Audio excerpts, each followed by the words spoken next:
আজ আমি অনেক অসুস্থ, একা পথহারা, তওবা করেছি, প্রতি রাতে আপনার কথা ভেবেছি, কেঁদেছি। যদি সম্ভব হয় আমাকে মাফ করে দেন। আসসালামু আলাইকুম প্রিয় দর্শক, আশা করি সকলেই ভালো আছেন, সুস্থ আছেন। একটা চিঠি, শুধু একটা চিঠি, কিন্তু এই চিঠি একটা বাবার প্রতি ওলটপালট করে দিল। আজকের গল্পটা শুনলে হয়তো তোমারও চোখ ভিজে যাবে, কারণ এটা কেবল একটা গল্প না, এটা আমাদের মতো অসংখ্য বাবা মায়ের নিঃশব্দ কান্না ছাড়া আর কিছুই নয়। শুরু করছি এক গরিব বাবার গল্প। গ্রামের এক কোণে ছোট্ট একটা কুঁড়ে ঘর, সেখানে বাস করত এক গরিব বাবা। বাবার কাঁধে হালালের বোঝা, মুখে সন্তানের জন্য দোয়া। তার একটাই স্বপ্ন, ছেলে মানুষ হোক, নামাজি হোক, ভালো মানুষ হোক। বছরের পর বছর কেটে যায়, ছেলে শহরে যায় পড়াশোনার জন্য। বাবার ভাঙা মোবাইলে কখনো 1-2 মিনিটের ফোন, তাও মাঝে মাঝে। একদিন বাবা খবর পায় ছেলে আজকাল ভালো মানুষের সঙ্গ ছেড়ে রাতের অন্ধকারে ডুবে যাচ্ছে, হারিয়ে যাচ্ছে মাদক আর খারাপ সঙ্গের মধ্যে। বাবা ছুটে চলে যায় শহরে। ছেলের বাসায় গিয়ে শুধু এতটুকু বলতে চায়, বাবা আমি এখনও তোমার জন্য দোয়া করি, ফিরে এসো রবের দিকে। কিন্তু দরজাটা খোলেই না।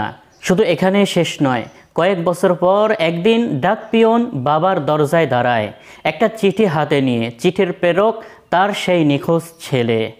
বাবা কাঁপা কাঁপা হাতে চিঠিটা খোলে।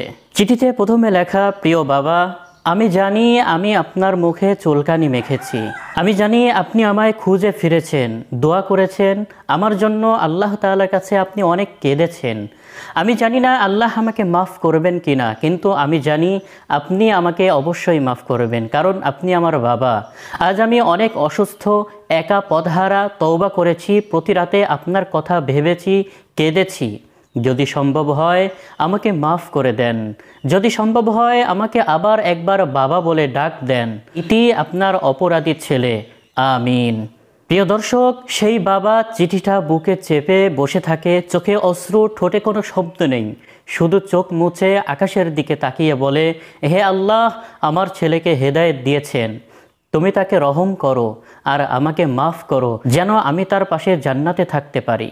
প্রিয় ভাই ও বোনেরা, কখনো ভুলেও মায়ের কান্না আর বাবার অভিশাপকে হালকাভাবে নিও না।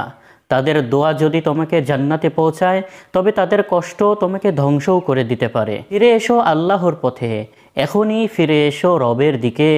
বাবা মায়ের দোয়ার স্থান নাও, আর দেরি করো না, চলে আসো, ইসলামের আলোয় আলোকিত হও এবং আমাদের পাশে থাকো। সাবস্ক্রাইব করো আলোর দিশারি। সেই সঙ্গে ভালো থাকো, সুস্থ থাকো। আসসালামু আলাইকুম ওয়া রাহমাতুল্লাহ।